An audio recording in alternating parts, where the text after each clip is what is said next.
તાપી જિલ્લામાં વરસાદમાં કોઝવે ધોવાઈ જતા સ્થાનિકોને પારાવાર મુશ્કેલીનો સામનો કરવો પડી રહ્યો છે। અનેક દિવસો વીતી ગયા છતાં તંત્ર આજ દિન સુધી ફરક્યું નથી। જંગલ વિસ્તારમાંથી છેવડી ગામ તરફ જવાના રસ્તા પરનો કોઝવે સદંતર ધોવાઈ ગયો। છેવડી ગામના સ્થાનિકોએ રાણી આબા જૂથ ગ્રામ પંચાયતને પણ જાણ કરી, પરંતુ 10 દિવસ બાદ પણ કોઈ પગલાં લેવાયા નથી। કોઝવે ધોવાતા વિદ્યાર્થીઓ, હોસ્પિટલ તેમજ રોજગારી માટે જતા લોકોને મુશ્કેલી વેઠવી પડી રહી છે। હાલ તો સ્થાનિકોએ જાતે જ વૈકલ્પિક વ્યવસ્થા કરી છે।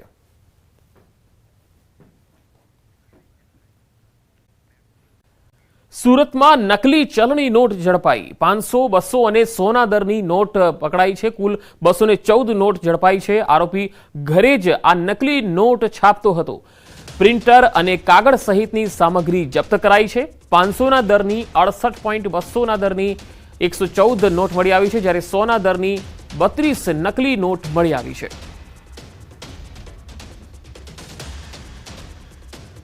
ગાંધીનગર એસઓજીએ વધુ એક ઓપરેશન પાર પાડ્યું। કલોલ વિસ્તારમાંથી ડ્રગ્સનો જથ્થો ઝડપી પાડ્યો। 109.240 ગ્રામ મેફેડ્રોન ડ્રગ્સ પોલીસે કબજે લીધું છે। 10,92,400ની કિંમતનું આ મેફેડ્રોન ડ્રગ્સ સહિત 11.01 લાખનો મુદ્દામાલ કબજે લેવાયો છે। ઝડપાયેલો આરોપી ગૌરાંગ સોલંકી કલોલના બોરીસનાનો રહેવાસી છે। આરોપીની ધરપકડ કરી પોલીસે આગળની તપાસ હાથ ધરી છે। બોટાદના ગઢડાના ઢસા નજીક એક ગોઝારો અકસ્માત થયો, જ્યાં પૂર ઝડપે સ્પીડ બ્રેકર પાર કરતા અકસ્માત થયો। કાર ચાલકે સ્ટીયરિંગ પરથી કાબુ ગુમાવતા કાર અથડાઈ હતી। 1 માસ પહેલા થયેલા અકસ્માતનો વિડીયો વાયરલ થયો છે। કાર રોડની સાઈડમાં રહેલા જેસીબીમાં ધડાકાભેર અથડાઈ હતી।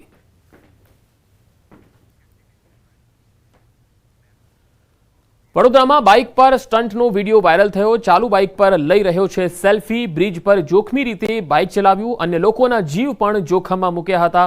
તસવીરોમાં જોઈ શકાય છે કે કેવી રીતે બાઇક પર સ્ટંટ કરી રહ્યો છે આ યુવક। અન્ય 2 યુવક તેની પાછળ બેઠા છે અને પાછળ એક બાઇક પર જે વ્યક્તિ આવી રહ્યો છે તેણે આનો વિડીયો બનાવી લીધો છે। બાઇક પર આ પ્રકારનો સ્ટંટ જીવને જોખમમાં મૂકી શકે છે। ક્યારે પણ આ પ્રકારે સ્ટંટ ન કરવા જોઈએ। ટ્રાફિક નિયમોનું પણ આ અહીંયા સરેઆમ ઉલ્લંઘન થઈ રહ્યું છે અને આવા યુવકો સામે અથવા તો આવા પ્રકારના તત્વો સામે પણ એક્શન લેવા જોઈએ, કારણ કે આ પ્રકારના વિડીયો વારંવાર સામે આવી રહ્યા છે। લોકો હજુ પણ સુધરતા નથી। આદિવાસીઓના મૂળભૂત અધિકારોના સામાજિક, આર્થિક અને ન્યાયિક રક્ષણ માટે દર વર્ષે 9 ઓગસ્ટના રોજ વિશ્વ આદિવાસી દિવસની ઉજવણી થાય છે।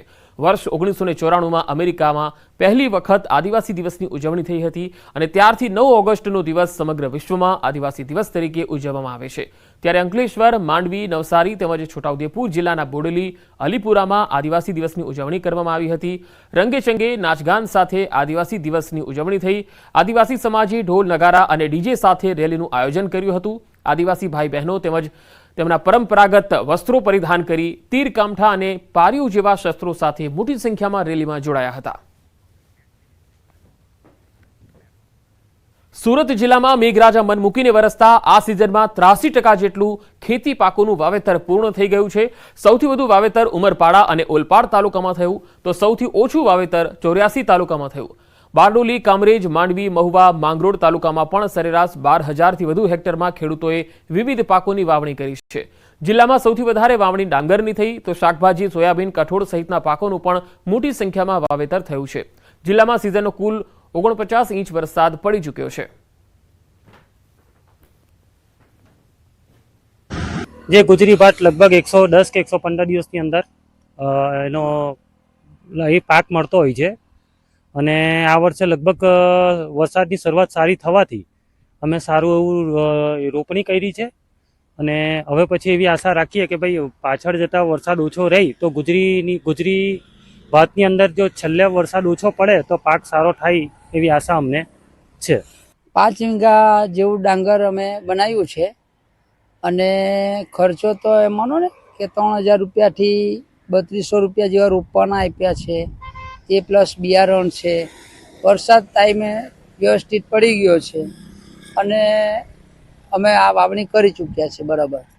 87% જેનો વિસ્તાર જેવો આમાં વરસાદ વરસી ચૂક્યો છે અને વાવેતરમાં જોઈએ તો આપણે ચાલુ વર્ષે 89,000 હેક્ટર વિસ્તારમાં પાકનો વાવેતર ખેડૂતો દ્વારા કરવામાં આવ્યો છે।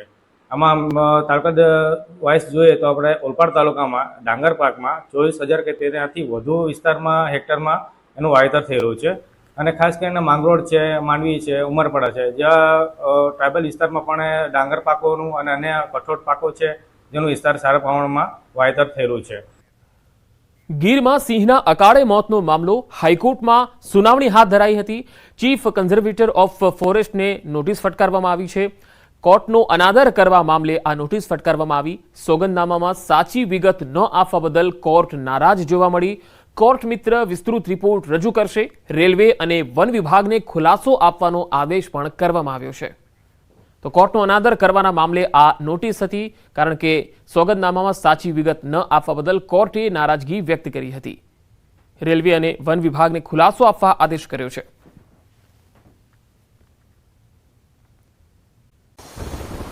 તો 7 વાગ્યા સુધી 4 જિલ્લામાં સાવધાન. 4 જિલ્લામાં વરસાદનું ઓરેન્જ એલર્ટ છે.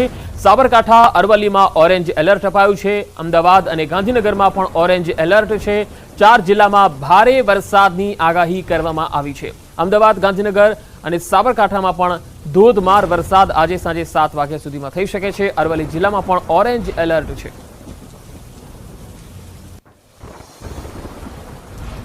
ઉત્તર ગુજરાતમાં ભારે વરસાદની આગાહી. બનાસકાંઠા, સાબરકાંઠા અને અરવલ્લીમાં ભારે વરસાદ પડી શકે. મહીસાગરમાં પણ ભારે વરસાદની આગાહી છે. કાલે પણ ઉત્તર ગુજરાતમાં વરસાદનું યલો એલર્ટ છે. અમદાવાદ, ગાંધીનગરમાં મધ્યમ વરસાદની આગાહી છે.